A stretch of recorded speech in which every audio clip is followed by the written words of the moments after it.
ongoing series of looking at the readings scheduled for coming Sunday. This week would be the 16th Sunday of the year, and the readings assigned are the first reading from the book of Wisdom, chapter 12, verses 13, 16, and through 18. And again, the reading is chosen because in some ways it reflects an attitude or an idea that's found, remember, in the Gospels. The second reading is from Romans 8, 26 to 27, a very short little section, words that I'm sure you'll be familiar with. And the Gospel is from Matthew chapter 13, continues what began last week, this time with verses 24 through 43.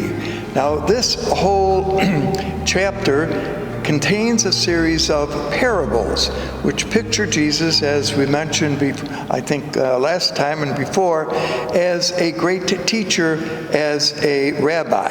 Now, the gospel last week, a rather long one, you remember, was about the sower who went out to sow the seed. There's a story about his sowing the seed.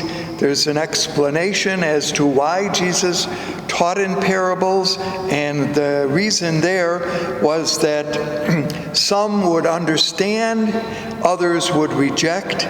It isn't, by the way, that parables are mysteries, as if you can't understand them, but rather the point of parables, or the question that a parable raises, is often very easy for someone to get. But Jesus' point in teaching with parables is, yeah, they'll hear it, but will it resonate as part of their way of acting? He hopes his disciples will do that. He hopes that those who hear his word might also do that, but if they don't, that's their own choice. And then the last section of the gospel last week, first part being the story of the sower of the seed, was, and this maybe for a moment would pick up, is known as an allegory. Now remember that an allegory is not the same as a parable. Parable, we described the elements that made up a parable previously, but an allegory looks at a story and says, what you hear on the surface isn't the whole or even the most important part of the message. It's something underneath. So allegorically, you go beneath the story to see what hidden meanings there might be. And what allegory does is it takes each aspect of the story or the narrative and gives it a particular meaning. So just to refresh what happened last time, remember the seed was sown, some fell on hard ground, some on soil that was very weak, some among thistles, and some on good soil. All right, it was the seed that was sown by the sower. Now the allegory takes that parable and gives it a new meaning. The seed now becomes the word, and the word is sowed where? In the field. Well, the field now is the world, and what is sown is the good seed among the children of the kingdom. And what falls on bad soil, not so good, see now the allegory goes to work, is that of the enemy. And of course we have to give the name to it, the enemy, and that would be the devil. And the harvest, there will be a harvest at the end, will be the end of the world, and the reapers, well now we got to have reapers, will be called angels. So what the author does here is he takes the parable and gives it allegorical meaning. There are a couple of places in these parables that are attributed to Jesus by Matthew that a similar kind of thing happens. I'd like to begin by going to the beginning of chapter 13, which pictures Jesus as preaching to a large number of people on the seashore. Now, you might say, well, why would Jesus be there? And here is an element of something that the persons of the first century were well aware of. Just as an aside, biblical study today pays a lot more attention to what we now call the social culture of the time. Namely, what things were going on in the first century world that people would be of his time would have been well aware of, but which we in later generations may not have paid so much attention to. So when Jesus is pictured as teaching now to a large number of people, notice what he does by the shore of the Sea of Galilee. He gets into a boat and pulls out just a little bit and sits down. Now, rabbis or teachers, when they taught, sat down. That's where I'm sitting. No, but that was a typical way, and sometimes you'll notice even the bishop, when he conducts a ceremony, will preach or teach from the seat, from the chair. So all of this is just to notice how Matthew pays attention to Jesus as the good teacher, as the good rabbi. Now, why pull out a little bit from the shore? Because this they learn from the Greek theater, that by pulling out a little bit and speaking from there, the water provided a sound system. Remember, in the ancient world, there wasn't turn up the volume a little bit if you can't hear it, or turn it down if it's too loud. But so the whole setting is like a great theater. The community stands on the shore and listens or sits or whatever else they did, and Jesus is pictured as teaching.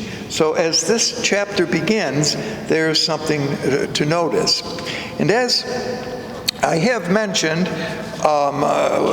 trying to always keep in mind, look at the story of Jesus as Matthew remembers it. There are so many different elements that are important to notice that Matthew brings in to his gospel. Just as, again, as an aside, you remember that this gospel was written sometime between the years 80 and 90 of the common time, and it's generally believed that it took place, the community that was responsible for Matthew's writing it was Antioch of Syria. Now, even today, Antioch still exists, although it is certainly nothing like it was in the time of both Matthew and even in the time of Jesus. Because it was here a church of what we call the diaspora. Now, there's a nickel word for you, D-I-A-S-P-O-R-A.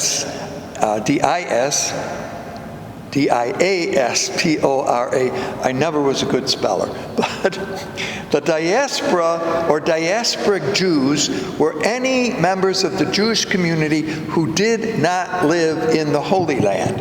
So by the time of Jesus, approximately 2/3 of all the Jewish community did not live in the Holy Land. And even today, any member of the Hebrew community who does not live in Israel is known as a diasporic Jew. But so in Antioch, there was a diasporic Jewish community, and it is here that we believe the writer Matthew came from. And it was here that there was not only a community of Jews who accepted Jesus, but also outside, that would be outsiders to Judaism or the Gentile. And so here you have a mixed community, although, as I've mentioned a few times, Matthew is primarily concerned about his own believing community. Again, call them Christian Jews or call them Jewish Christians. There is a slight difference of understanding there. Different authors will use that relationship in different ways, because in one way it becomes an adjective describing a noun, and another, and vice versa. So it is Christian the adjective describing a Jewish believer, or is Jew describing the noun a Christian believer? See, just all of these are little asides that may help you when you're on Jeopardy next time to kind of get things correct.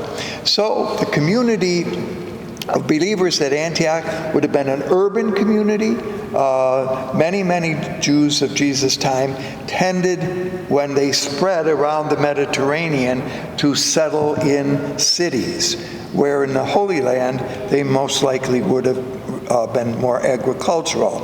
And that now brings us to the parable that we want to look at today. The parable today is known as the parable, well, there are a couple of them. See how many of them we can look at. The wheat and the weeds. And this is found beginning in verse 24 of Matthew's Gospel. Now, and by the way, this one about the weeds and the wheat is only found in Matthew's Gospel. As I pointed out to you, very often Matthew picks up a story or a parable that Mark has, or even that Luke has, but this one is rather unique to Matthew. Now, what happens is that the sower sows the seed. Well, the report comes to him. So who is the sower, or the owner, perhaps, of the field?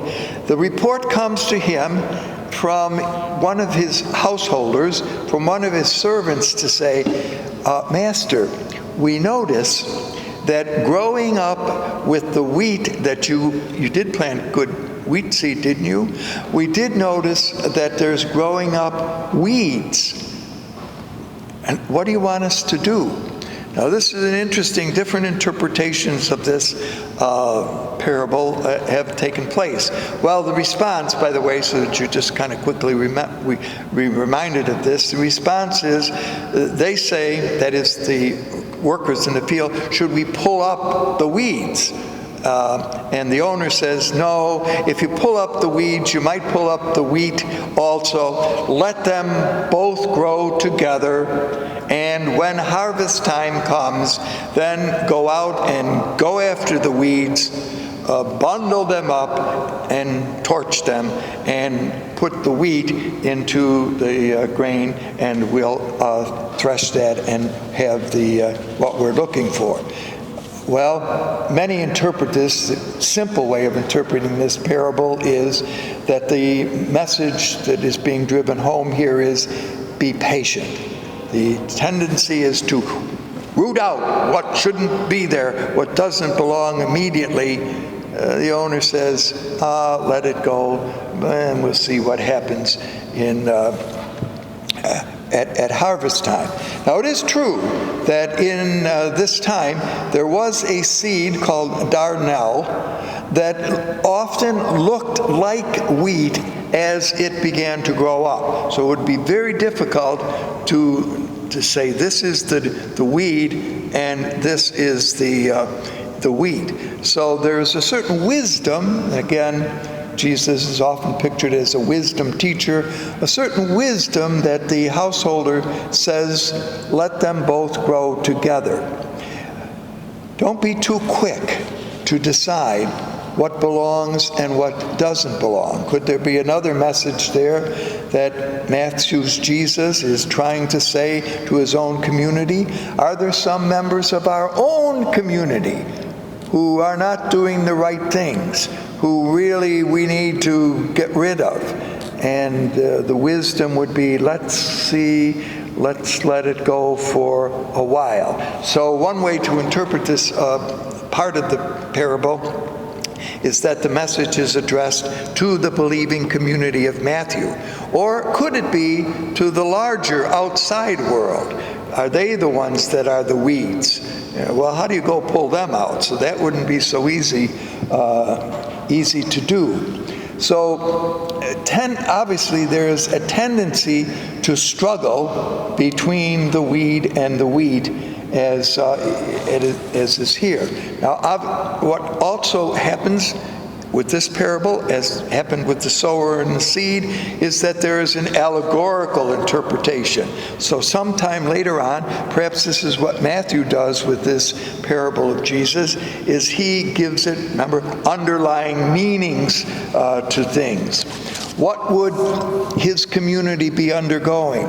Well, perhaps they were undergoing persecution. Perhaps they were undergoing opposition. Now this, again, persecution could be in-house, or it could be in the outside of the community. Be patient. Don't be too quick to think that we have the answer. So patience and toleration are ways in which, and many of our homilies probably will pick up on that point, and certainly there's a great truth to that. For when the kingdom comes, when the harvest happens, then we will be able to separate. Now this raises an interesting thought that is found not only here in Matthew, but seems to have been part of the whole first century Christian community. Namely, that the end of things as they were was imminent. This is known as an apocalyptic view, or use another Greek word, eschatological. How do you like that one? Maybe we'll spell it out for you. Meaning having to do with what is coming, a future kingdom. Many Christians, after the resurrection of Jesus, did believe that Jesus coming in glory was imminent. It could be any time. And so, putting up with, see how would this play into this point here? Putting up with this would be worthwhile, because when the end comes, the separations will take place, the good will go off to be rewarded, and the bad, well, whatever happens to them. So that's the first of these parables that we're looking at this week. The second is the one that has to do with the mustard seed. This is verse 30 and through 32. Now, this particular parable is taken verbatim from Mark and is also found in Luke. So this is one of those parables that all three of what we call the synoptic writers like. The mustard seed, called to be, or known by many to be the smallest seed. Well, it was very small. Technically, those of you who are scientists will know that there is a seed even smaller than the mustard seed, but they didn't know that, and this was pretty small, okay? A mustard seed, but when it's planted in the ground, grows up to be, now here's where exaggerations take place, grows up to be a rather sturdy shrub, okay? Now, that it grew big enough to become a bush or a tree that birds could come in tends to be a bit exaggerated. That would have been such a rare exception in the first century world that you would have to look high and low to find such an example. But you see, remember what I said about parables. Got your attention now? Big enough for the birds to come and find shade, okay? A mustard seed, tiny little seed like that, gets this big. What's the message here? Well, there's a lot of ways to look at this. And by the way, where does this guy do it? He plants a mustard seed in his own, well, backyard, in his own garden. No, let's be honest about it, decent farmer would do something like that. Any more, well, maybe he would, okay? Any more than you, when you plant your garden, like to plant dandelion seeds all around your grass and in your flower garden. You say, no, that's a weed. Why would I do that? Well, you see, that's what a mustard seed was like.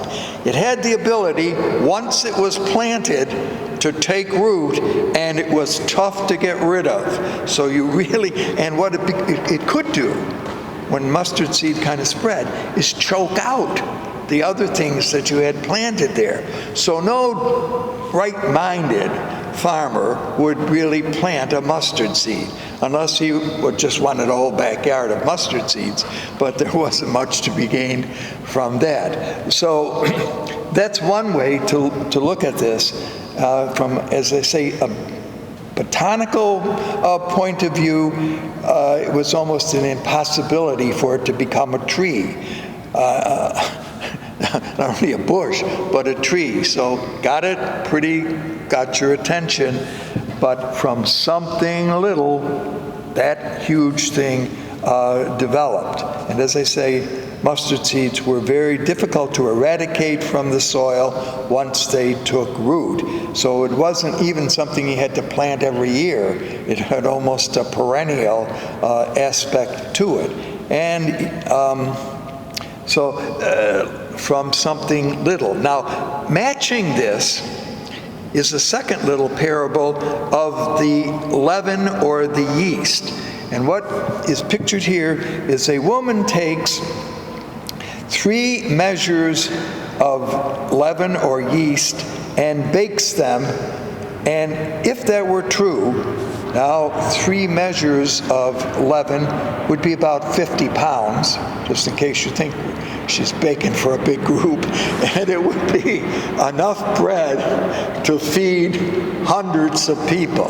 Got your attention? See, good parables kind of grab your imagine a fantastic outcome, such a great baking phenomenon. Matthew is noted for his sensitivity to things in the Old Testament tradition. And he often, and we've mentioned it on and off as we go along, and we'll see it as we move along with our look at Matthew, often looks to other places in the Bible, that in the Bible for Jesus' time would have been what we call the Old Testament, where the same phrase, 3 measures of wheat, was used. At one point in Abraham's time, he was visited by 3 strangers. He invited them to dinner, to have a meal, and Sarah, his wife, uses 3 measures of wheat to prepare the meal. Later on, a judge named Gideon kind of tests God, and he says, I'm going to put 3 measures of wheat here, and if it's true what you say, the angel of God will take it. Well, that works. And then there's another story where Hannah, who is the mother of the great prophet Samuel, promises God that she will, if she has a son, will offer a gift, and she presents 3 measures of wheat. So you see, there is a connection with the past that now Matthew sees Jesus as doing. Leaven or yeast here is looked at positively, but in the Bible, even in the New Testament, leaven is sometimes not looked at as something good. In fact, you will remember that when the Israelites were called out of Egypt under the days of Moses, they had to leave right away, that they ate unleavened bread. And there, of course, that's the matzah. And unleavened bread because there wasn't time for it to rise. But in another part of this gospel, Jesus is pictured as saying, beware of the leaven of the Pharisees. Here, leaven is used in a negative way. It is something to be avoided. St. Paul, in a couple of his letters, pictures leaven as a symbol of corruption. So it's interesting that there's a kind of double use here of leaven, but in this case, it is used as a positive. And you might notice something that good parable tellers do, and the gospel writer Luke is more familiar with doing this, but here Matthew does this, of matching 2 stories that would appeal to one to a man, one to a woman. A man would be the one who would be planting the mustard seed. A woman would be the one who would be kneading the yeast into the dough. So in both cases, what do you notice? Silently, the growth takes place. You don't hear the mustard seed grow. You just kind of watch it get bigger and bigger. Those of you who are familiar with baking will know that when you put yeast into the flour, it takes time for it to grow, but silently the kind of dough rises as the yeast takes effect. Well, could the kingdom of God be like this? Could the kingdom of God begin as something very small, something almost imperceptible in the beginning, and yet as time goes on will grow greater, stronger, will begin to spread out? This may be one of the meanings of this parallel of or pair of parables here, where the kingdom is pictured as growing. Well, one other thing that I'm sure some of you ladies noticed, that if the man is a sower, and this is God sowing the seed of goodness, or the mustard seed, how about the woman? Is this a female image of God? Now I know we're on delicate ground here, but it's interesting that, of course, those of you who are very quick will say, but God has no gender. And that's true. There is no gender in God. God is spirit. But nevertheless, we do tend to speak of God as a he, and many of the images of God are presented as masculine. Here's one of those that is an exception, just as something to keep in mind. So there are what is the allegorical interpretation here? Well, the allegorical temptation, as we said with the weed, and even could be somewhat to the yeast or the mustard seed, is that there are things you don't want. See, now I've presented the mustard seed as positive. Yes, it has a certain value, but those of you who are chemists will know that actually the mustard seed was a kind of medicine that was used in some instances in the ancient world. So it's interesting that nature kind of can in many ways be medicinal, and so in that sense mustard seed, it wasn't all that much, but there were those herbalists who used mustard seed in that sense. So it could be good, but it also could be nasty, as we mentioned, if it began to take over the field. Yeast or leaven, as we mentioned, is doubly interpreted, both in a positive and in a negative way. But in this particular parable, therefore, I think it's important to notice that silently, for those of the people who, and there are us, who want it done quickly, please, we want the good to take over. We want the bad to be eradicated right away, so that things will go back to normal or be the way they should. And both of these parables now, the wheat in the weeds and the mustard seed and the leaven, do they not suggest things often take time to grow? And if we have a tolerance doesn't mean that we necessarily agree with the wrong that is happening, but it does mean that we be a little less quick to make the judgment against and the other. And so you can see how if this particularly was a problem that Matthew saw in his community, especially with the mixture now, how exactly do the Gentiles enter into this mix of being a Christian family? We'll come back to this in other episodes in Matthew's story, where he does realize how important it is that the field be inclusive of everyone, not just inclusive of the Hebrew community, but also of the larger world. And so Matthew's gospel does have, as you know, a more what we would call universalist view than at first glance it appears to be. So there we have two very three actually very beautiful parables today of Jesus and how they affected persons in his own time, but how they might affect us in our time. Next week, we will move to another series of parables, but all of these, in some ways, have to do with the overriding theme. The kingdom of heaven is at hand. The kingdom of heaven.